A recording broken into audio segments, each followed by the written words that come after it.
మా అన్న రమణ గారు, ఎమ్మెల్సీ గారు, మా సోదరులు వినయ్ భాస్కర్ చీఫ్ విప్, మాజీ చీఫ్ విప్ గారు, మరియు మిగతా మా పార్టీ సీనియర్ నాయకులతో కూడా మేమందరం కూడా రెగ్యులర్గా బీసీలకు ఇచ్చినటువంటి హామీలు ఏంటి, వాళ్ళు ఏం చేస్తున్నారు, 42% రిజర్వేషన్ మీద మద్రాసు పర్యటన నుంచి మొదలుకుంటే కంటిన్యూగా మేము దశల వారీగా అందరితో చర్చించుకొని వాళ్ళు ఏం చేస్తారో చూద్దామని చెప్పి మేము దాని మీద విశ్లేషించి ఈరోజు మాట్లాడుతూ ఉన్నాం. వాళ్ళు 15 నాడు సభ పెడుతున్నారు కనుక ముఖ్యంగా ఈరోజు రాష్ట్ర వ్యాప్తంగా గ్రూప్ 1 రద్దు చేయాలి. అది విద్యార్థుల నుంచి వచ్చిన డిమాండ్. మోసపూరితంగా అమ్ముకున్నారు వాళ్ళు. అసలు ఒక్క నియామకం ఒక్కటి కూడా టెస్ట్ పెట్టకుండా, నోటిఫికేషన్ లేకుండా ఇచ్చినామని చెప్తుర్రు. బీఆర్ఎస్ ప్రభుత్వం ఇచ్చినటువంటి నోటిఫికేషన్ల పత్రాలు ఇస్తూ మేమే చేసినామని చెప్తుర్రు. పచ్చి మోసం మా కళ్ళ ముందర మేమే చూస్తున్నాం. ఇంత అబద్ధాలు ఆడతారా అని చెప్పి ఆశ్చర్యపోతున్నాము. మరి ఇలా దాదాపు 1,60,000 ఉద్యోగాలు బీఆర్ఎస్ పార్టీ ఇచ్చినా కూడా ఏమి ఇవ్వలేదని చెప్పి మోసం చేసి వాళ్ళు ఇచ్చిన ఉద్యోగాలు వీళ్ళిస్తూ వీళ్ళు ఏదో ఉద్ధరిస్తున్నామని చెప్పి గ్రూప్ 1 నిర్వహించి పూర్తి అవకతవకలు చేసి ఇలా బజార్న పడేసి 2 లక్షల ఉద్యోగాలకు సున్నబెట్టి మాయమాటలతో చెప్తున్నారు అని ఆధారాలతో సహా టీఎస్పీ చైర్మన్కి ఇచ్చి రాష్ట్ర వ్యాప్తంగా ఆందోళన చేస్తుంటే ఆనాడు స్వేచ్ఛ ఇస్తాం, మాది పెద్ద స్వేచ్ఛ ప్రభుత్వం మాది అని అన్నారు. యూనివర్సిటీలలో స్వేచ్ఛగా తిరగొచ్చు అన్నారు. ఇప్పుడు అక్కడ ముళ్ళ కంచెలే, ఇక్కడ ముళ్ళ కంచెలే. ఇవాళ విద్యార్థులు అరెస్ట్ చేస్తూ ఉన్నారు. కనుక వెంటనే విద్యార్థులను రిలీజ్ చేయాలి. ఒక్క దెబ్బ విద్యార్థుల మీద పడ్డా దానికి ప్రతీకారంగా మరి ఎదుర్కోవాల్సిన పరిస్థితి వస్తుంది. కనుక వాళ్ళ న్యాయమైన డిమాండ్ మీద మీరు విచారణ చేయించండి. మీరు అంటారు కదా దానికి సిబిఐ అది అంటారు కదా, చేపియండి. దీని మీద కూడా చేపియండి, సిబిఐ విచారణ చేయించండి. మీ సంస్థల మీద మీకు నమ్మకం లేదు కదా, వాళ్ళకి ఇచ్చేయండి. ఇచ్చి నిరూపించండి. అసలు ఏం లేదు, జీరో, వీళ్ళు చెప్పింది మా వాస్తవం కాదని చెప్పి నిరూపించుకోండి. తెలియజేస్తూ ఈరోజు ముఖ్యంగా దాదాపు 60% జనాభా గల బడుగు బలహీన వర్గాల వాళ్ళు మా పరిపాలనలో కేసీఆర్ గారి ముఖ్యమంత్రిగా ఉన్నప్పుడు ఎన్నో హామీలు ఇచ్చినా కూడా, ఎన్నో హామీలు నెరవేర్చినా కూడా, ఈయన హామీలను కూడా ప్రవేశపెట్టి ఎన్నో పథకాలు ప్రవేశపెట్టినా కూడా మరి వీళ్ళందరినీ అంతకన్నా ఎక్కువ చేస్తాం మేము. వాళ్ళు గొర్రెలు ఇస్తే మేము డబ్బులే ఇస్తాం. వాళ్ళు 1000 కోట్ల చేప పిల్లలు చేస్తే మేము 2000 కోట్లు తీసుకొస్తాం. వాళ్ళు 5 లక్షల ఎక్స్గ్రేషియా ఇస్తే గీత కార్మికులకు మేము 10 లక్షలు ఇస్తాం. అట్లా వాళ్ళకు ఏదో ఒక డబుల్ త్రిబుల్ చెప్పుకుంటూ పోయినరు, మోసపోయినరు, ఓట్లు వేసిండ్రు. సరే వేసిండ్రు.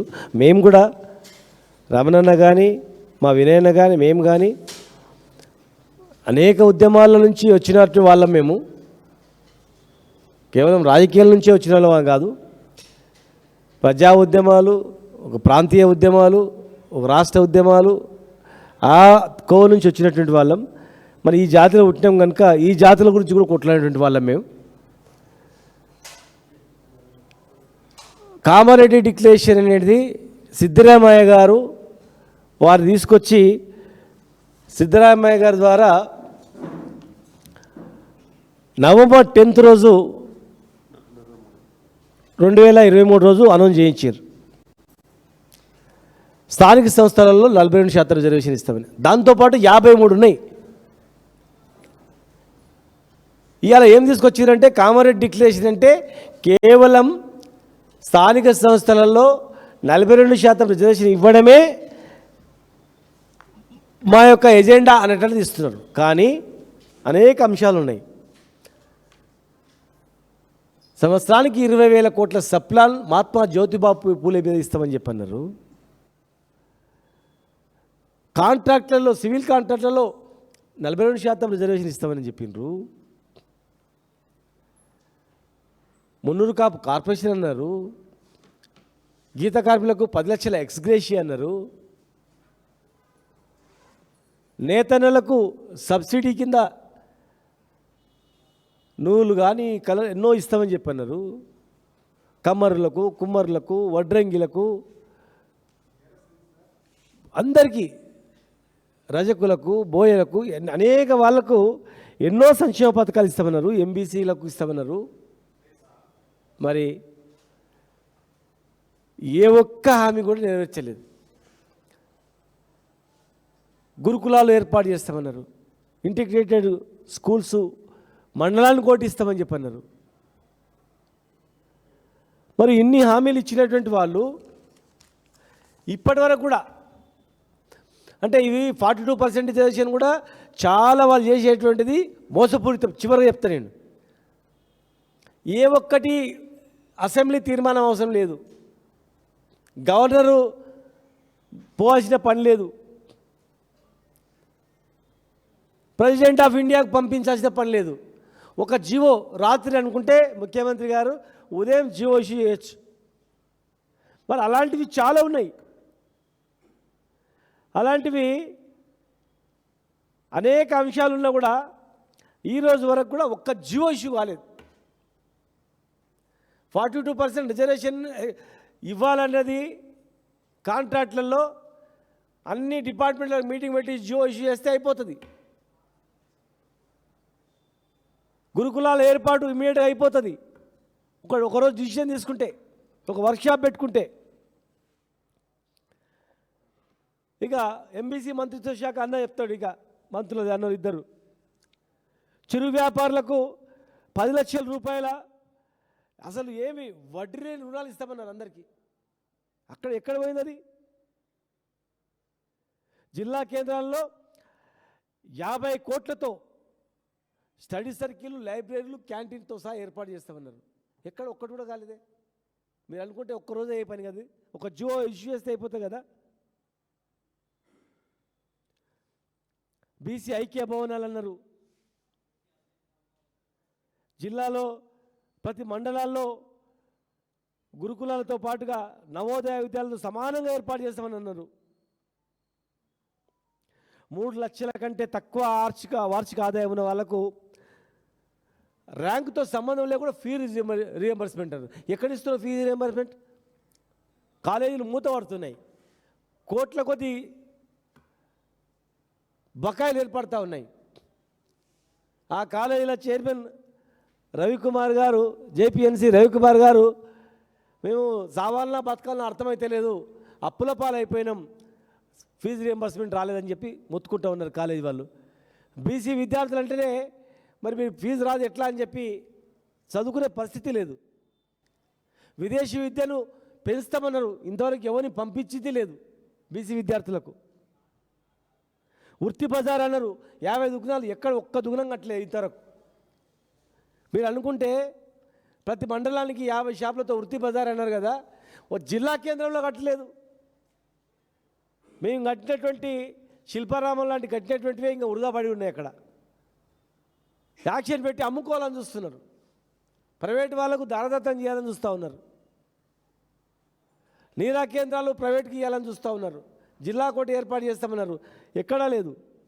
చనిపోయిన గీతా కార్మికులు దాదాపు 1400 మంది ఉన్నారు. పాత 5 లక్షలు ఇవ్వట్లేదు, పెంచిన 10 లక్షలు ఇవ్వట్లేదు, ఎవరికి ఇవ్వట్లేదు. 20% వైన్ షాప్ రిజర్వేషన్ అన్నారు, అది కూడా లేదు. ప్రతి సొసైటీకి, ఫెడరేషన్లకు 10 లక్షల రూపాయలు ఆర్థిక సాయం అన్నారు, ఎక్కడా లేదు. వర్షాకాలం వచ్చింది, చెరువులు నిండినాయి, ఇప్పటివరకు చేప పిల్లల టెండర్ కాలేదు. మళ్ళీ ఎవరిని తిట్టాలంటే మత్స్యశాఖ మంత్రిని తిట్టాలి, తిట్టొద్దు అని మళ్ళీ ఆ సామాజిక వర్గానికి ఇచ్చిండ్రు, నిధులు ఇవ్వట్లేదు. ఆయన ఏం చేయాలా? శ్రీహరి గారికి రెవెన్యూ శాఖనో హోంశాఖనో ఇస్తే జబర్దస్త్గా పనిచేస్తాడు ఆయన. కానీ వీళ్ళ శాఖ వీళ్ళకే ఇవ్వాలి, నిధులు ఇవ్వద్దు, వాళ్ళు తిట్టరు, నిధులు ఖర్చు కావద్దు, వీళ్ళు బాగుపడదు, ఆర్థికంగా పైకి రావద్దు, గిట్లే ఉండాలని ఇంత లాజిక్గా పనిచేస్తున్నారు మీరు. చేపలు ఎప్పుడూ పిలుస్తారు, గొర్రెల పైసలు అకౌంట్లో ఎప్పుడు వేస్తారు 3 లక్షల రూపాయలు. ఈత చెట్లు పెంచడానికి 5 ఎకరాలు అన్నారు, 1 ఎకరా ఇంతవరకు ఇవ్వలేదు. స్వర్ణకారులకు, మంగళ కుమ్మరులకు 90% సబ్సిడీతో టూల్ కిట్లు అన్నారు. పద్మశాలులకు 90% సబ్సిడీ కింద పవర్ లూమ్స్ ఇస్తామన్నారు. ఇక అన్న మాట్లాడతాడు, ఎందుకంటే టోటల్ వృత్తి కులాల గురించి కొట్లాడిన రమణాన్ని ఉన్నాడు కనుక. మేము పోచారంకి వెళ్తే వాళ్ళందరూ కళ్ళ నీళ్ళు పెట్టుకున్నారు. Best tourism village award, world tourism best heritage village మేము అవార్డు తీసుకొచ్చింది మా హాయంలో. అక్కడ ఒక నిధులు కూడా ఖర్చు చేయలేదు. చేతి వృత్తులకు అసలు కనీసం గౌరవం లేదు, ఎక్కడ కూడా బతికే పరిస్థితి లేదు. ముదిరాజు కులస్తులను బీసీ ఏ గ్రూప్లో వేస్తామన్నారు. మరి ఎందుకు లేట్ అవుతుంది? 2 సంవత్సరాల నుంచి ఏం ప్రయత్నం చేసిండ్రు?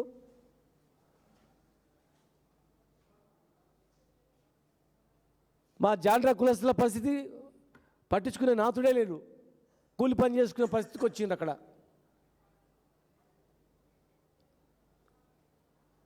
మా మేదర కులస్తుల సంగతి, ఆ వెదురు బొంగులు అవన్నీ సబ్సిడీ కింద ఇస్తామన్నారు. ఎక్కడ లేదు.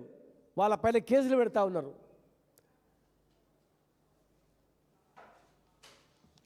చెప్పుకుంటూ పోతే చాలా ఉన్నాయి. మా వడ్ర కులస్తులు రాయి కొట్టడానికి పోతే కేసులు పెడుతున్నారు. గుట్టలలో రాళ్ళు కొట్టొద్దని. వృత్తే రాళ్ళు కొట్టేది. సొంతం గుట్టలు ఎక్కడుంటాయి? వాళ్ళపైన కేసులు పెట్టి వేధిస్తూ ఉన్నారు. విశ్వకర్మలు కానీ చెప్పుకుంటూ పోతే చాలా ఉన్నాయి. మా పెరిక కులస్తులు క్రిమిలేయర్ విధానాన్ని సిఫార్సు చేస్తాం, సాధిస్తామన్నారు. ఎవరికి లేనటువంటిది బీసీలపైనే మోపుతా ఉన్నారు. చివరిగా నేను ఒకటే తెలియజేస్తా ఉన్నా, దయచేసి పిసిసి ప్రెసిడెంట్ గారికి, ముఖ్యమంత్రి గారికి మేము తెలియజేస్తూ ఉన్నాం, మీరు 15 తారీఖు లోపల మిగతా అంశాలపైన చర్చించి అవన్నీ జియో ఇష్యూ చేయాలి. ఎక్కడైతే కామారెడ్డిలో మీటింగ్ పెట్టిండో సిద్ధరామయ్య గారు, అక్కడనే ఆ ఉమ్మడి జిల్లాలోనే ఒక్క బీసీకి మీరు ఎమ్మెల్యే టికెట్ ఇవ్వలేదు. రాహుల్ గాంధీ గారు ప్రతి పార్లమెంటుకు 2 సీట్లు ఇవ్వాలంటే ఎక్కడ మీరు అమలు చేయలేదు.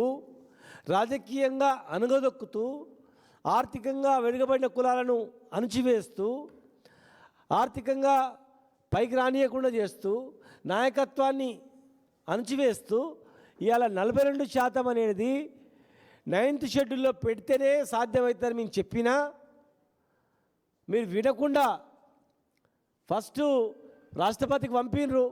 మళ్ళా ఇమ్మీడియట్గా టర్న్ అయిపోయి అసెంబ్లీని ప్రోవోక్ చేసి ఆర్డినెన్స్ చేస్తామన్నారు. గవర్నర్ పంపపోతే మళ్ళీ అసెంబ్లీలో తీర్మానం చేసిండ్రు. అసెంబ్లీలో తీర్మానం చేసినటువంటివి, చట్టాలు తయారు చేసినటువంటి 2 విద్యా ఉద్యోగాల్లో 42% అన్నారు. విద్యా ఉద్యోగాల్లో మీరు ఎందుకు 42% ఇప్పుడు అమలు చేస్తలేరు? దాన్ని ఎందుకు మాట్లాడతలేరు? కామారెడ్డి డిక్లరేషన్లో అనేక అంశాలు ఎందుకు ప్రస్తావిస్తలేరు? మీరు 42% రిజర్వేషన్ విద్యా ఉద్యోగాలలో లోకల్ బాడీలో అన్నారు కదా, మరి ఈ కనీసం ఈ మూడింటిపైన అమలు అయింది అని చెప్పి కామారెడ్డి రేపు 15వ తారీఖున మీరు ఎందుకు మాట్లాడతలేరు? అంటే కేవలం అమలయ్యేటివి మీ చేతిలో ఉన్నటువంటివి అమలు చేయకుండా, దాని గురించి మాట్లాడకుండా మూత పడేసి, అమలు కాని అంశాన్ని మీరు రాంగ్ రూట్లో పోయి ఒక జియో ద్వారా అమలు అవుతుందని చెప్తున్నారు. జియో ద్వారా అమలు కాదన్నా మీరు జియోని ఇష్యూ చేసి దాన్ని పెద్ద భూతద్దంలో పెట్టుకొని మేము విజయం సాధించినామని చెప్పడం అనేది చాలా మోసం. బీసీలను చేస్తున్నటువంటి ఈ ప్రభుత్వం చేస్తున్నటువంటి పెద్ద దగా, మోసం ఇది. మీకు చిత్తశుద్ధి ఉంటే మిగతా అన్నీ కూడా బడ్జెట్తో పాటు మీరు మిగతా ఇచ్చినటువంటివి, మీ చేతిలో ఉన్నటువంటివి, మీ పరిధిలో ఉన్నటువంటివి, అసెంబ్లీలో పరిధిలోనే ఉన్నటువంటివి మీరు ఒక జియోతోనే తయారయ్యేటువంటివి, ఆ జియోలు ఇష్యూ చేసి మీరు కామారెడ్డి సభ పెట్టి ఆ సభలో విద్యా ఉద్యోగాలపైన కూడా మీరు చర్చించండి. మాదే బాధ్యత. ఇవి అయిన తర్వాతనే ఎలక్షన్లో పోతాం, 42% రిజర్వేషన్తోనే ఎలక్షన్లో పోతామని చెప్పండి. కానీ ఇన్నేళ్ళు మమ్మల్ని మోసం చేసిర్రు, ఇన్ని సంవత్సరాలు మేము మోసపోయినాం. స్వాతంత్రం వచ్చిన నాటి నుంచి ఇప్పటివరకు కూడా ఈ దేశంలో ఒక బీసీ మంత్రిత్వ శాఖ లేదు, ఒక బీసీ మంత్రిత్వ శాఖ లేదు, ఒక బడ్జెట్ లేదు, అడిగే నాథుడు లేడు కేంద్రంలో కానీ రాష్ట్రంలో కానీ. మరి ఈ ఓట్లతో అధికారంలోకి వచ్చినటువంటి మీరు మమ్మల్ని విస్మరిస్తే ఇక ఊర్చుకునే ప్రసక్తి లేదు. ఖచ్చితంగా విద్యా ఉద్యోగాలలో, మంత్రి పదవులలో, కార్పొరేషన్ చైర్మన్లలో అన్నిట్లలో ఖచ్చితంగా కనీసం మీరన్న 42% అయిన రిజర్వేషన్ను ఖచ్చితంగా అమలు చేయాలి. కామారెడ్డి డిక్లరేషన్ కూడా సిద్ధరామయ్య గారిని కూడా పిలిపియాలి. ఒకవైపు మీరు ఆ రోజు ఇచ్చిన హామీలు ఆ వీడియోలో చూపిస్తూ దాని అమలైనటువంటి ఏంటో కూడా మీరు చూపించాలి జనానికి అని చెప్పి మీకు మీ ద్వారా తెలియజేస్తున్నా. లేదనుకుంటే మేమే అది తయారు చేస్తాం, మీరు మాట్లాడేటువంటివి స్క్రీన్ ప్లే పెద్ద తయారు చేసి మేమే జిల్లాల వారీగా ప్రదర్శన చేస్తామని చెప్పి మీకు సమయం 3 రోజులు ఉంది కనుక ఈ 3 రోజులలో 4-5 రోజులలో మొత్తం జీవోలు ఇష్యూ చేయాలని చెప్పని మేము డిమాండ్ చేస్తూ ఉన్నాం.